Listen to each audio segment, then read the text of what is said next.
So hello everyone, welcome to my channel.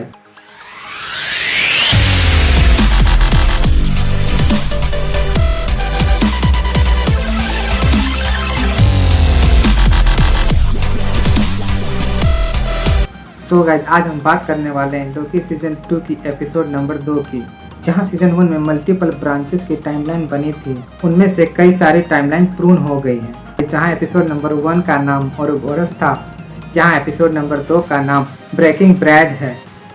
यार ये नाम मुझे कहीं सुनेला सुनेला लग रहा है। जी हाँ, ये नाम एक बहुत ही famous TV show Breaking Bad से लिया गया है। यार ये बहुत ही अच्छी डिटेल्स थी। तो गाइस लोकी से एक बार फिर से विलेन वाली वाइब्स आ रही है और टीवी ए के सारे लोग नॉर्मल इंसानों की तरह बिहेव कर रहे हैं। जो कि टीवी ए का हैंडबुक रटा हुआ है, वो ओबी का बहुत बड़ा फैन होता है। हंटर B-15 सोल्जर की तरह कम और नॉर्मल इंसानों की तरह ज़्यादा फील कर रही थी और ब्रैड ने कुछ ऐसा बोल दिया जिसे बोलने के लिए अच्छे अच्छे लोग भी डरते हैं। ये एपिसोड थोड़ा सा इमोशनल हो जाता है क्योंकि पिछले सीजन में जो टाइमलाइन बनी थी हीरो हीरोइंस के मरने के बाद, उनमें से बहुत सारे टाइमलाइन गायब हो गई। मतलब कई सारे अल्टरनेट टाइमलाइन बर्बाद हो गई हैं। इस एपिसोड में हमें सिल्वी दिखी और रोमोना रेनस्लेयर का भी पता चल गया। तो गाइस स्पॉइलर को साइड रखते हुए बात करते हैं लोकी के सीजन 2 की एपिसोड नंबर 2 की। ये एपिसोड लोकी और मोर्बियस के ब्रैड को ढूंढने से शुरू होती है और उससे सिल्वी का लोकेशन पता लगवाने की एडवेंचर से। तो इसलिए इस एपिसोड का नाम था ब्रेकिंग बैड। तो गाइस ब्रेकिंग बैड देख रहे हो या नहीं, जी कैफे पर, वो भी हिंदी में। तो गाइस लोकी और मोर्बियस को ब्रैड मिलता है सीक्रेट टाइमलाइन में क्योंकि उसे पता था कि जनरल डॉक्स टाइमलाइन को प्रून करने के लिए निकली है। ब्रैड हमें दिखा 1977 के लंदन में, जहां आप नोटिस कर सकते हैं किंगो द सुपरस्टार की पोस्टर को।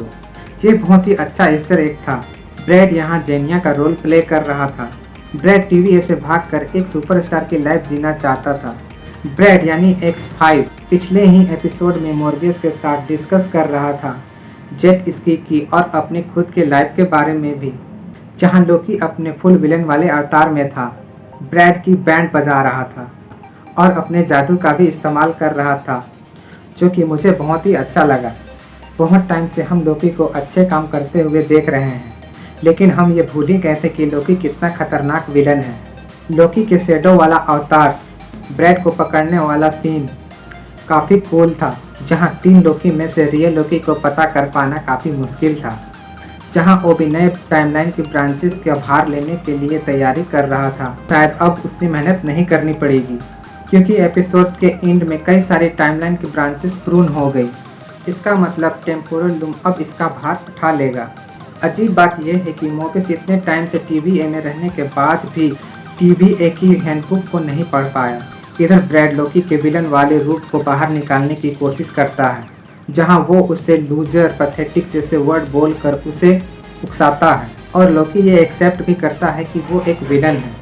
ब्रैड के इतना सब कुछ बोलने के बाद भी लोकी ने अपने आप को कंट्रोल में रखा, लेकिन जैसे ही ब्रैड ने मोबियस को खोखला बोला तो मोबियस ने एक जोरदार का पंच ब्रैड के मुंह पे मार दिया। ये काफ़ी फनी था। वैसे ही लोकी के पहले एवेंजर्स की इंसिडेंट ऐसे याद करना जैसे कि वो बहुत ही आम बात हो कि अपने भाई थोर से गुस्सा होकर पृथ्वी पर कब्जा करने निकल गया और भावनाओं में बहकर टोनी को ऊपर से नीचे फेंक दिया। ऐसा ही सेम बिहेवियर थोर का भी रहता है, जहां वो अपने बड़ी इवेंट्स की बात को ऐसे बताता है जैसे कि वो एक आम बात हो। ये उतना असर नहीं होता जितना इसे होना चाहिए था। शायद इनकी लंबी एज की वजह से ऐसा होता होगा।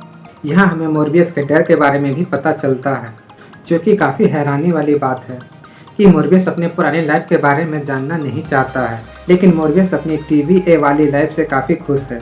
ब्रैड के टॉर्चर होकर मुंह खुलवाने के बाद हमें सिल्वी दिखी 1982 में, जो कि पिछले एपिसोड के पोस्ट क्रेडिट सीन में था, जहाँ सिल्वी मैकडोनल्ड में काम कर रही होती है। हमें लोकी का भी डर देखने को मिला, जो कि मल्टीवर्स वार को लेकर था। ऐसा ही सीन हमें पिछले एपिसोड में देखने को मिला था, जहां लोकी काफ़ी परेशान होता है मल्टीवर्स के वार को लेकर। हालांकि लोकी और सिल्वी ने मिलकर आसानी से जनरल डॉक्स और उसके सोल्जर को हरा दिया। जहां जनरल डॉक्स टाइमलाइन के ब्रांचेस को बॉम्ब कर रही थी। ऑलमोस्ट सारे ब्रांच की टाइमलाइंस खत्म हो चुकी हैं, बट कुछ अभी भी बची हुई हैं। अब देखना यह है कि इसका असर मल्टीवर्स पर क्या पड़ेगा। क्या प्रूनिंग ही इनकर्जन है, जहां सिल्वी TVA को मुसीबत का जड़ कहती हैं, जिसका सेंस भी बनता है। क्योंकि जनरल डॉक्स ये जानते हुए भी कि वो और उनके सारे लोग वेरिएंट्स हैं और उनकी भी एक लाइफ हुआ करती थी उन्हीं ब्रांच टाइमलाइन में, तब भी उन्होंने ये स्कीम बनाई सारे ब्रांच की टाइमलाइन को बॉम्ब करने की। अब मैं ये सोच रहा हूँ कि अब और कौन सी टाइमलाइन बची हुई है और उसका असर आने वाली MCU पे पड़ेगा या नहीं। टाइमलाइन का ऐसे ख़त्म होना बहुत ही बड़ी बात है।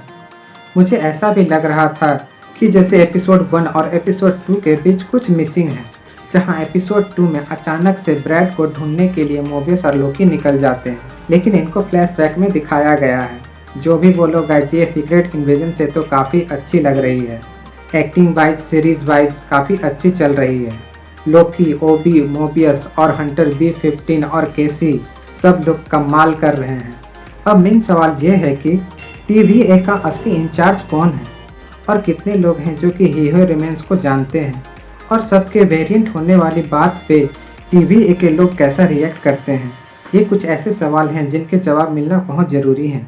अभी भी TVA से कुछ लोग गायब हैं, जैसे कि रवोना रेनस्लेयर और अपनी मिस मिनट, और इसके अलावा टेलर में दिखे सारे सीन्स अभी तक दिखा दी गई हैं और अभी भी 4 एपिसोड बाकी है। इसका मतलब मार्वल का माल बाकी है गाइज। तो गाइज ये था लोकी के एपिसोड 2 का रिव्यू, और गाइज इस एपिसोड में कोई पोस्ट क्रेडिट सीन नहीं था। सो गाइज मुझे तो लोकी के ये एपिसोड नंबर 2 बहुत ही मस्त लगी।